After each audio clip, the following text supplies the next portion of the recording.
Jung warned that spiritual growth doesn't strengthen your relationships. It destroys them first, and only some of them rebuild into something real. You've probably noticed it already. The more work you do on yourself, the more distant your relationships feel. Your family asks, "What's wrong with you?" Your friends stop inviting you places. Your partner says, "You've changed." Like it's an accusation. This isn't happening because you're doing something wrong. It's happening because you're doing something right. Jung observed this pattern in every patient who underwent what he called individuation, genuine psychological growth, and he identified exactly why transformation threatens relationships, and which ones are worth fighting to rebuild versus which ones you need to release. The first thing destroying your relationships isn't obvious, and understanding it will change how you see every conflict you're currently experiencing. The participation mystique breaking 1913 Carl Jung began a period of intense psychological work that would fundamentally change his understanding of human relationships. But what his family experienced during those years reveals something you're living through right now.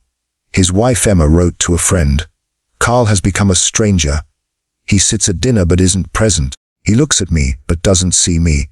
I've lost my husband to something I cannot name." His children described feeling like they had to tiptoe around their own home. His colleagues at the hospital whispered concerns about his mental state. Everyone in his life experienced his transformation as abandonment. Even though Jung was more present to himself than he'd ever been, what was actually happening? He was breaking what Jung called participation mystique, the unconscious psychological fusion that binds families, friendships, and partnerships together. Here's what you need to understand.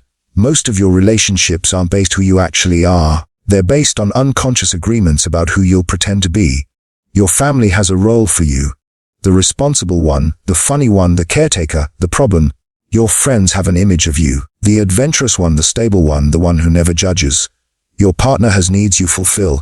Emotional support, financial security, status validation, distraction from their own issues. These aren't conscious negotiations. They're unconscious fusions where everyone's psyche becomes entangled with everyone else's, creating what I call a psychological container that feels like connection but is actually codependence. Dr. Murray Bowen's research on family systems confirms this. Families operate as emotional units where individual differentiation is experienced as threat. When one person begins genuine individuation, the entire system experiences anxiety because the unconscious fusion is breaking. Modern neuroscience explains the mechanism.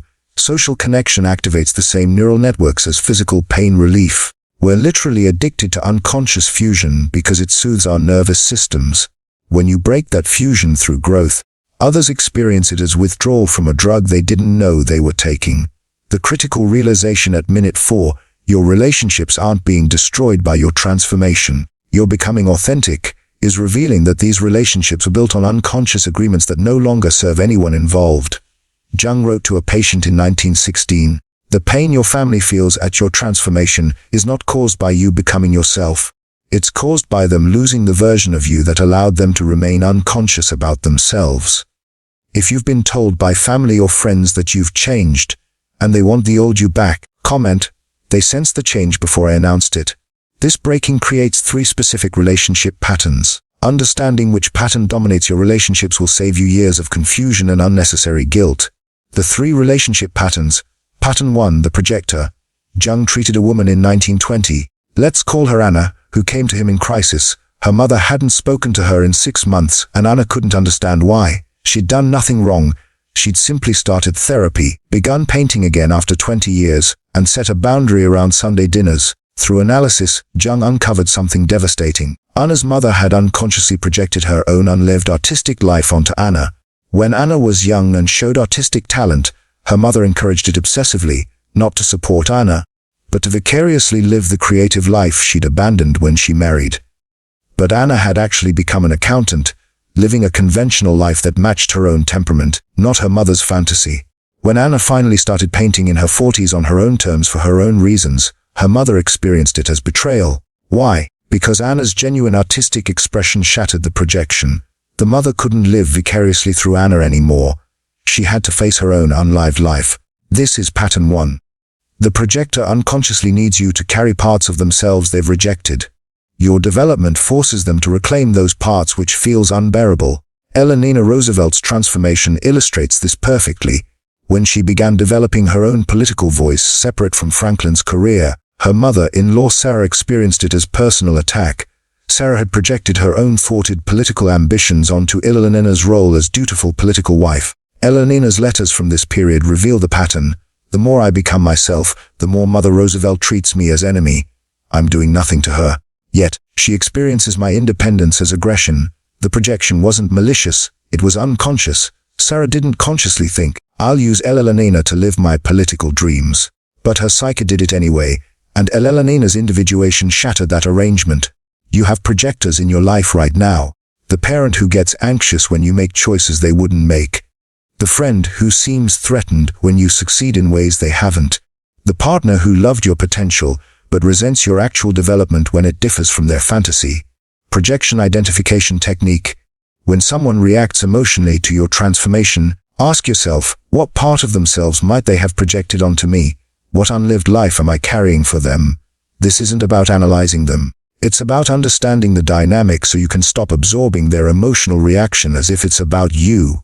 Their discomfort is about their relationship with themselves, not your relationship with them. You can't fix a projector relationship by explaining yourself or defending your choices. Projection is unconscious. They literally cannot see what they're doing. Your only options are maintain boundaries while they do their own work. Accept limited contact where projection doesn't dominate, or end the relationship when projection is so severe that connection is impossible without betraying yourself. The hardest truth. You cannot grow and maintain their projection. Choose one. Pattern 2. The Guardian. Dr. Harriet Lerner studied couples where one partner entered therapy or began serious self-development work. In 40% of cases, the non-developing partner either increased addictive behaviors, created crisis through affairs or financial risks, or escalated conflict by picking fights and threatening divorce. Why? Because one person's consciousness destabilizes unconscious equilibrium. Jung documented this pattern in Marriage Dynamics, observing that many partnerships unconsciously function as mutual unconsciousness pacts, agreements where both people stay small, so neither has to face their own depths. He treated a couple in the 1930s where the husband had begun intensive self-work after a health crisis. As he changed, becoming more emotionally expressive, questioning his career, developing spiritually, his wife became increasingly hostile. She'd say, I married a rational man, not this emotional stranger. Your spiritual seeking is self-indulgent. You're becoming someone I don't recognize. Analysis revealed that the wife had unconsciously chosen a husband who was emotionally shut down because it allowed her to avoid her own emotional depths. His rationality was her shield. His transformation threatened to expose her to feelings she'd spent decades avoiding. This is pattern 2. The Guardian unconsciously needs you to stay unconscious so they can remain unconscious about themselves. Your evolution is a mirror reflecting what they're avoiding in themselves. You're dealing with a Guardian when they were attracted to qualities you're now changing. They sabotage your development efforts or they threaten abandonment if you don't go back to normal. The conscious invitation approach. The only ethical path with a Guardian is transparent invitation. I'm changing because I'm growing into who I actually am. I'd love for you to join me in this journey. If you're not interested, I respect that, but I won't abandon myself to maintain our status quo. Then watch their response. Some Guardians wake up and begin their own work. Most decline, but eventually respect your boundary, requiring you to renegotiate relationship terms. But many escalate conflict to force you to choose them or yourself, and that choice requires ending the relationship. The most painful truth, many relationships exist precisely because both people are avoiding growth. When one person breaks that agreement, the relationship cannot survive unless the other person also chooses consciousness. Pattern 3. The Mirror. Have you noticed that certain people seem uncomfortable around you, even when you're not saying anything judgmental? That friends stop calling without explanation? That your presence creates awkward silence you can't quite explain? This is the most subtle pattern because it doesn't involve malice or even unconscious manipulation. It's simply the inevitable result of what I call frequency mismatch. Jung attended a dinner party in 1955 and described the experience in a letter. Perfectly pleasant people, intelligent conversation, good food, and I felt profoundly alone. Not because they rejected me, but because I could see dynamics they could not.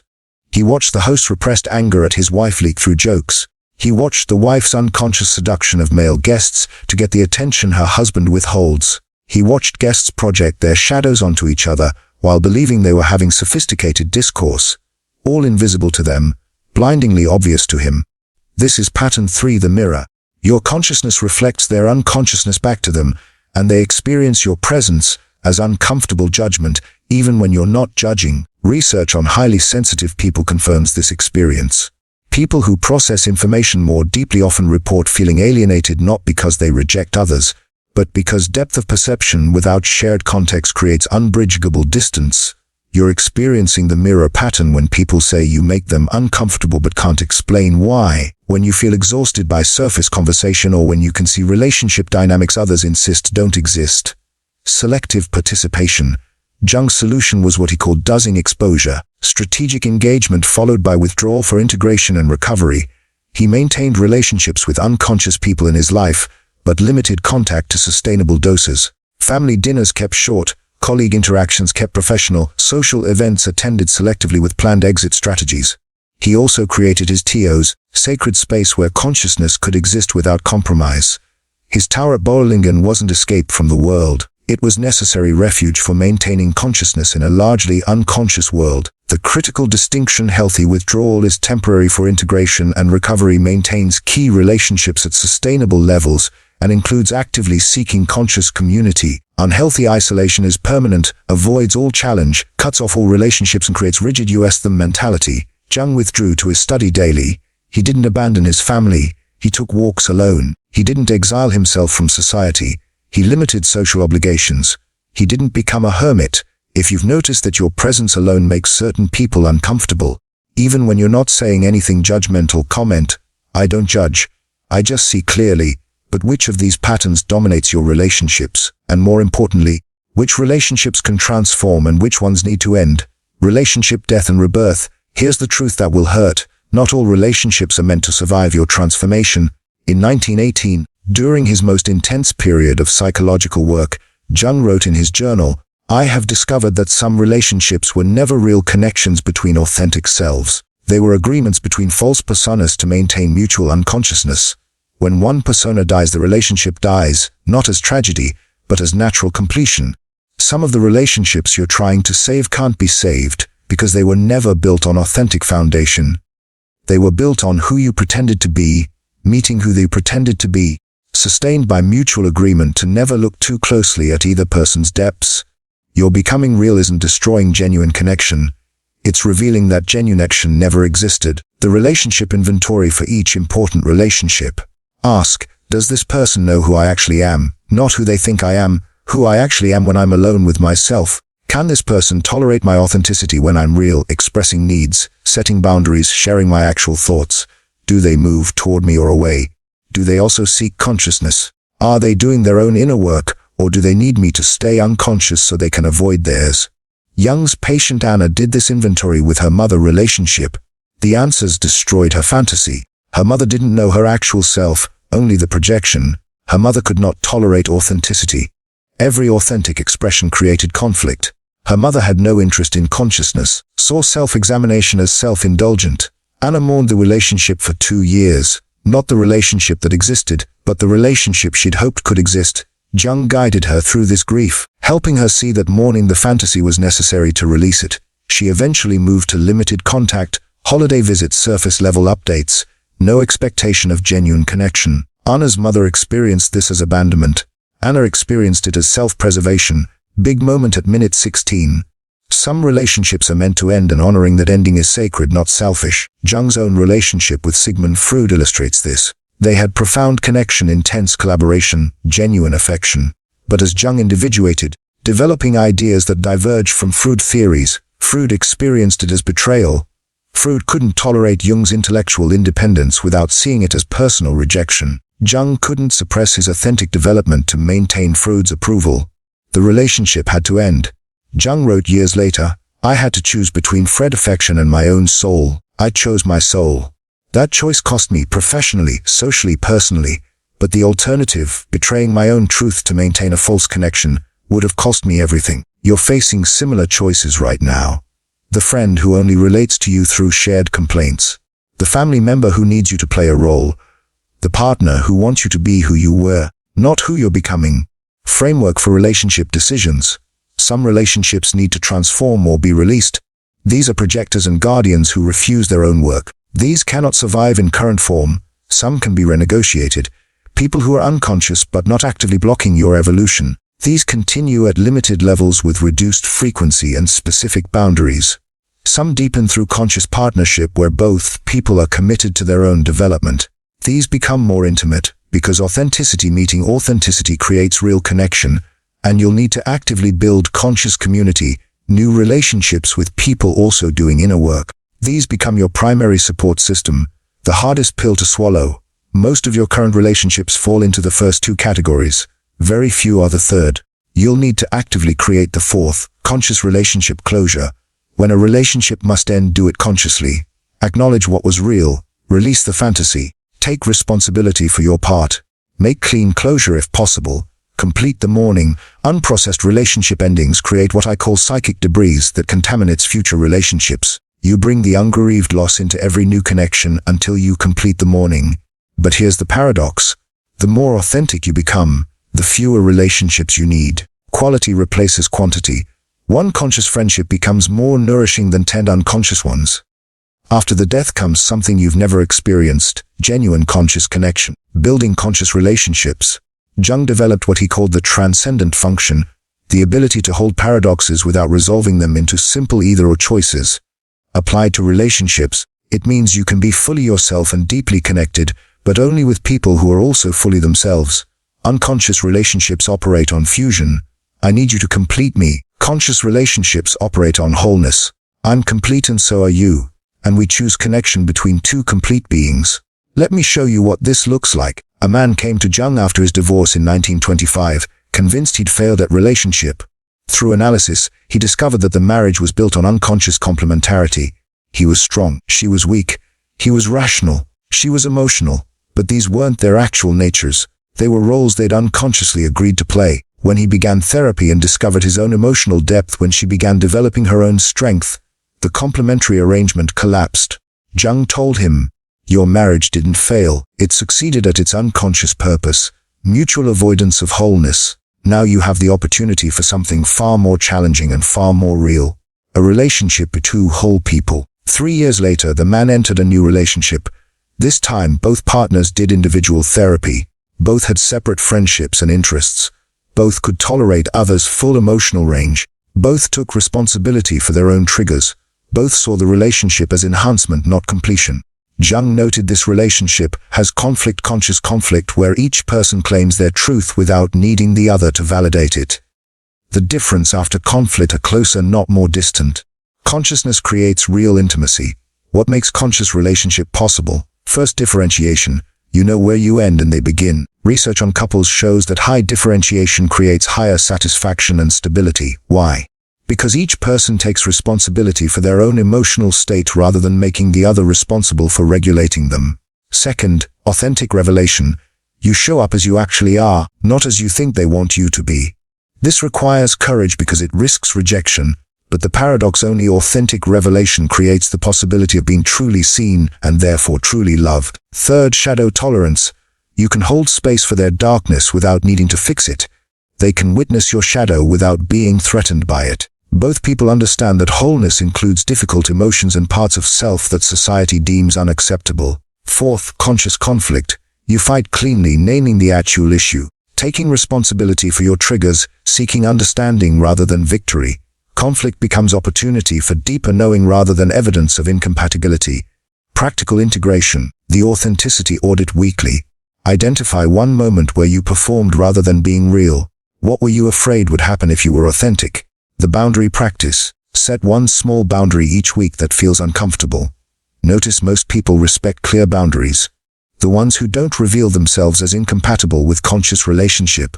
The conscious community cultivation. Actively seek people doing similar inner work, therapy groups, depth psychology communities, authentic relating circles, places where consciousness is valued, not pathized. You cannot maintain individuation in isolation. You need what I call the community of the conscious. Others who have also chosen the difficult path of becoming real. Finding this community requires showing up authentically, being willing to be the first to be vulnerable, prioritizing depth over surface connection, and accepting that this community will be small because consciousness is rare. Big moment at minute 20. The most radical act in relationship is choosing to be completely yourself and inviting others to meet you there, knowing most won't, and accepting that reality without bitterness. Louise von Franz, Jung's closest colleague, described their professional relationship as model of conscious connection. They could disagree intensely about psychological theories without either person experiencing it as personal rejection. They could challenge each other's ideas without defending their egos. They could collaborate for decades without fusion or dependency. She wrote, "Our relationship worked because neither of us needed the other to validate our existence. We chose connection between two whole people, not fusion between two halves." This is what becomes possible after your transformation destroys unconscious relationships. The opportunity for connections you've never experienced, because you've never been whole enough to co-create them. If you've reached the point where you can maintain your truth in relationships without needing others to validate it, comment, "I see you, but I don't need you." Even conscious people fall into one trap that destroys everything they've built: the inflation trap and integration. Jung identified a pattern that destroys people even after successful individuation: spiritual inflation. This is where consciousness becomes superiority. Evolution becomes elitism, and you lose relationships not because others are unconscious but because you've become unbearable. The pattern: someone undergoes genuine transformation, accesses real psychological depth, develops actual consciousness. Then their ego appropriates these experiences and inflates. "I'm awakened and they're asleep. I see truth and they live in illusion." You've probably met this person. They've done the work, had the insights, developed real capacity. But they wield their consciousness like a weapon. They can't have ordinary conversations without pointing out others' unconsciousness. They create a hierarchy with themselves at the top. This isn't consciousness. It's ego appropriating consciousness to feel special. Inflation warning signs. You feel superior to people still asleep. You can't participate in ordinary life without contempt. You refuse feedback from unconscious people. Your development isolates you completely. Nietzsche's descent illustrates inflation destroying someone with genuine philosophical depth. His late letters show progression from insight to inflation. Signing letters, Dionysus claiming to be reborn, seeing himself as world historical figure. His consciousness was real. His inflation destroyed his capacity to relate to anyone, leaving him completely isolated before his psychological collapse. Jung himself briefly became inflated after his intense psychological work in the 1920s. Jung confronted him. "Carl, you've become insufferable. Your insights are real, but you're wielding them like status rather than sharing them as gifts." Jung later wrote, "My wife saved me from inflation by refusing to worship at the altar of my supposed enlightenment. She loved me enough to tell me I was being an ass." The antidote: practice eternal beginner's mind. Regularly acknowledge how much you don't know. Maintain ordinary relationships with people who keep you grounded. Welcome challenges to your worldview without defending. Do anonymous service where no one knows it was you. Regularly engage with people and situations that humble you when you notice inflation. At 80, Jung wrote, "I know more than I did at 20, but I'm more aware of how little I actually know. The wisest thing I can say after a lifetime of psychological work is I don't know." The integrated relationship stance. I have done deep psychological work that most people haven't done. This doesn't make me better than them. It makes me capable of different things and unable to relate in certain ways. My job is not to make them like me or agree with me. My job is to maintain my consciousness without needing them to validate it, and to offer presence without needing them to understand it. This is the final integration. You're fully yourself. You're deeply connected where conscious connection is possible. You're boundaried where it's not. You're neither superior nor diminished. You're simply real, relating consciously to a largely unconscious world without bitterness about that reality. The practical daily balance: sometime in conscious community for nourishment, sometime in ordinary interaction for grounding, sometime alone for integration. All of it done with awareness that your consciousness is gift and responsibility, not status or achievement. Jung's final insight. The privilege of individuation is discovering who you truly are. The price is that fewer people can meet you there. The wisdom is accepting that price without making others wrong for being unable to pay it. Your spiritual growth is destroying your relationships. Some of them need to be destroyed. Some of them can transform. All of them will reveal whether they were ever real to begin with. The question isn't how to avoid destroying relationships through transformation. The question is, are you willing to become real and let the relationships that can't tolerate reality fall away, trusting that conscious connections will emerge in the space you've created? Most people choose comfortable unconsciousness over lonely consciousness. They go back to sleep, return to performance, abandon their authenticity to maintain relationships built on lies. Jung spent his life studying the ones who choose truth over comfort, authenticity over acceptance, wholeness over approval. He discovered they don't just survive the destruction of their relationships. They thrive in the conscious connections that become possible once unconscious ones end. Your relationships are being destroyed right now. Not randomly, but systematically, revealing which connections were real and which were arrangements of mutual unconsciousness. This is the most painful and most necessary part of becoming who you actually are. Thanks for watching. See you in the next dimension.